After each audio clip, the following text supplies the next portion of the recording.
The clink of her spoon against the coffee cup was the only sound in the kitchen. That and my heartbeat, loud, uneven, echoing in my ears. I watched her from across the table, her eyes focused on her phone, fingers trembling just slightly as she typed. Then she smiled. Not at me. That smile was the final nail. Who is he? I asked. Her hand froze midair. The spoon fell, splashing coffee onto the table. For a moment the world stood still. She looked up at me, her face pale, lips trembling. Then without saying a word she burst into tears.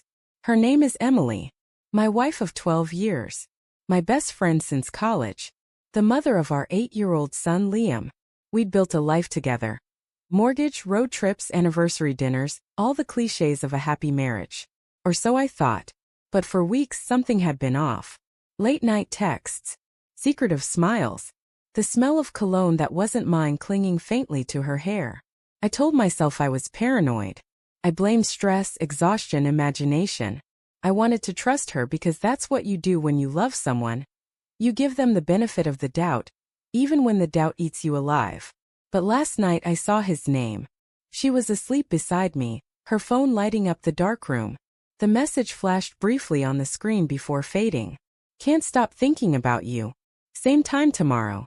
The name above it, Ethan. I didn't sleep after that. I lay there staring at the ceiling, feeling something inside me quietly break. I thought of the years we'd spent together, the promises we'd made, the version of her I believed in. By dawn I'd rehearsed 100 ways to confront her.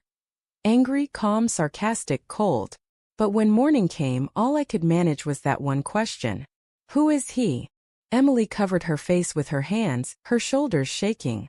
I wanted to yell, to demand answers, but all I could do was sit there. Frozen, heart pounding. Please, I said, voice barely a whisper. Just tell me the truth. She lowered her hands, her mascara streaking down her cheeks. I didn't mean for it to happen. That phrase, the universal excuse for every betrayal. How long? I asked. Her silence told me more than any words could. How long, Emily? I repeated louder this time. 6 months, she said finally, voice cracking. It started after your dad died. The air left my lungs. That was the worst part. Knowing that while I was grieving, she was finding comfort somewhere else. Ethan, I said slowly, trying the name on my tongue like poison. Who is he? She looked away. He's a teacher at Liam's school. The room spun. You're telling me you're sleeping with someone who sees our son every day? It wasn't supposed to happen, Mark, she said quickly. He was just someone to talk to. I was lonely. You were so distant after your dad passed. I felt invisible. I laughed, a bitter, broken sound. So you filled the silence with him? Tears streamed down her face, but I couldn't feel sympathy. Not now. Not when every word she spoke felt like another stab to the chest. I needed someone who made me feel seen, she whispered. And I needed a wife who didn't lie to me. The rest of the morning passed in fragments. Liam woke up sleepy-eyed, asking why Mommy was crying. Emily rushed to the bathroom, pretending to have something in her eye. I made him breakfast, hands trembling as I flipped pancakes I couldn't eat. After dropping him at school, I parked my car by the lake and just sat there. The same lake where Emily and I had our first date 13 years ago.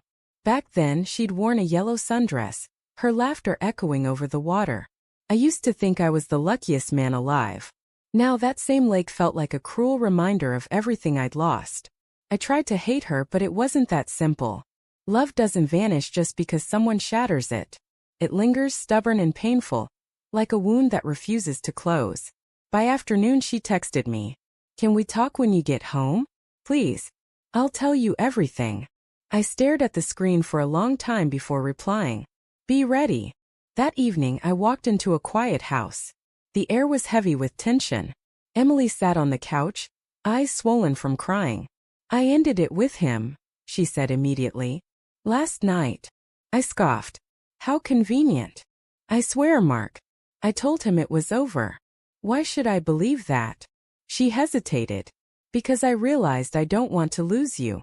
The words were soft, but they didn't land. Once trust is gone, everything that follows feels rehearsed. I sat across from her.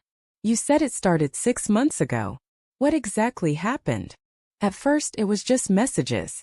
We talk about school events, parenting, small stuff. Then one night, after that PTA meeting, we went for coffee. I told him about how you'd shut down after your dad died, how I felt like I was living with a stranger. He listened. He made me feel wanted.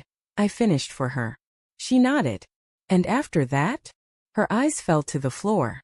It turned physical about a month later. I closed my eyes.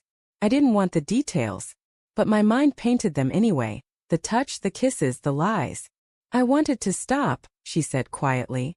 Every time I saw you and Liam together, I felt sick. But I couldn't seem to let go. I told myself it was harmless, that it meant nothing. But it did. You think saying that makes it better? I asked. No, she whispered. I just want you to know I'm sorry. Sorry doesn't fix this, I said. Sorry doesn't erase what you did while I was mourning my father.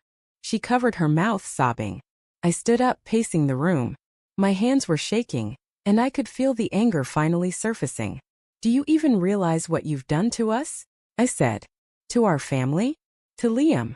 I do, she cried. That's why I ended it. That's why I told him not to contact me again. And what if he does? He won't. I laughed bitterly. You really believe that? Affairs don't end with a neat goodbye text, Emily. She flinched. I'll change my number. I'll do whatever it takes. I stopped pacing and looked at her, really looked. The woman I'd loved for over a decade sat there trembling, broken, desperate. And yet, beneath the tears, I could still see the woman who once made me feel alive. That hurt more than anything. We didn't speak for days after that. We moved around each other like ghosts, saying only what was necessary for Liam's sake.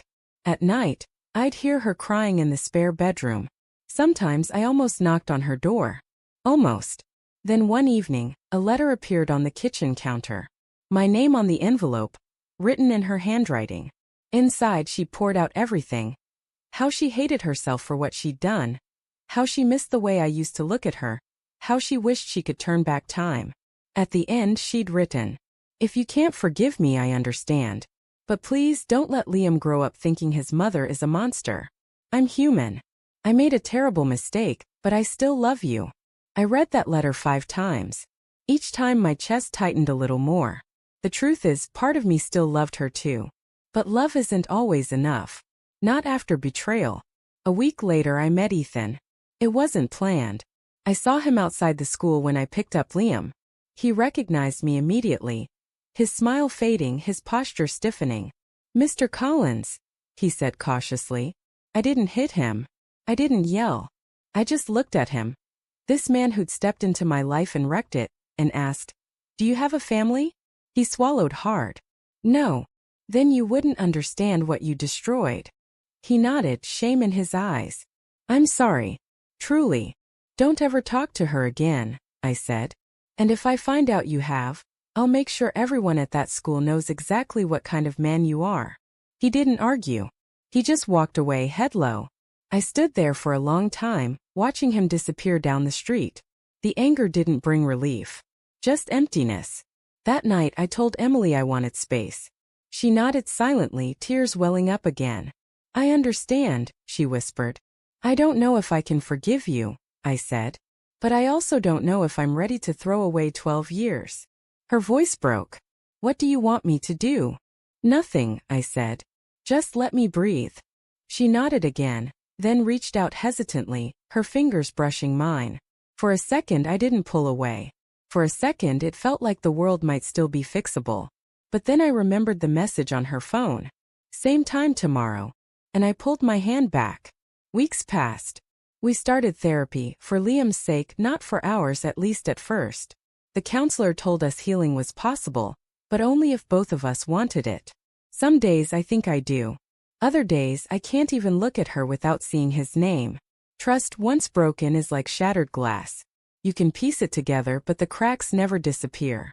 Still, sometimes in the quiet moments, when she packs Liam's lunch, or when she hums softly while folding laundry, I see glimpses of the woman I married. The one who loved me before life and grief got in the way. Maybe that's why I haven't left. Not yet. Because part of me still hopes. Every morning now, we sit together at the same table. Coffee. Silence. The clink of the spoon still echoes, But there's something different. An honesty in the quiet. Sometimes she catches me watching her, and for a brief second, her eyes search mine like she's begging for forgiveness. And maybe one day I'll find it in me to give it. But for now, the question that started it all still lingers between us. Unspoken, heavy, eternal. Who is he? The answer may have come, but the wound it opened still bleeds.